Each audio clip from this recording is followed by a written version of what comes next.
Sur ce quai du terminal de Lonne-Plage, un très important dispositif a été mobilisé, avec notamment 70 pompiers et 5 équipes SMUR pour prendre en charge une vingtaine de naufragés.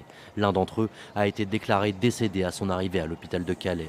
3 autres personnes, une femme et 2 enfants âgés d'environ 5 et 8 ans, se trouvaient en arrêt cardio-respiratoire. Ils ont succombé dans l'après-midi. Le bilan est très lourd, 4 morts et une personne toujours en urgence absolue. Pour les autres victimes qui ont été prises en charge, il y a 8 victimes qui sont ce qu'on appelle des urgences relatives que nous avons réparties sur l'hôpital de Calais et de Dunkerque. Et il y a 6 personnes qui sont appelées des impliqués, qui sont prises en charge par la PAF, qui eux ne veulent pas regagner l'hôpital parce qu'ils vont bien, ils ont été rhabillés. À ce stade, le bilan est pas parfaitement consolidé. On nous parle de 19 à 20 personnes et il nous manquerait potentiellement une personne qui pourrait être sous toute réserve un nourrisson. Tout ça est en train d'être consolidé par le biais d'interprètes avec les personnes qu'on a pu repêcher qui sont en état de nous parler.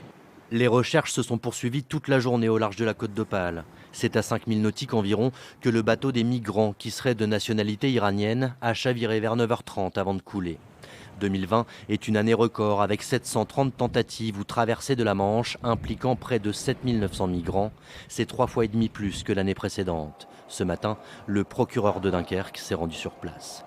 Il y a une enquête qui est ouverte et qui est confiée à la police aux frontières, comme c'est habituel dans ce genre de cas, puisque la police aux frontières est plus particulièrement spécialisée pour ces faits d'aide à l'entrée au séjour irrégulier d'étrangers en France et pour les faits qui nous concernent aujourd'hui, qui pourront trouver des qualifications comme celle d'homicide et de blessures involontaires.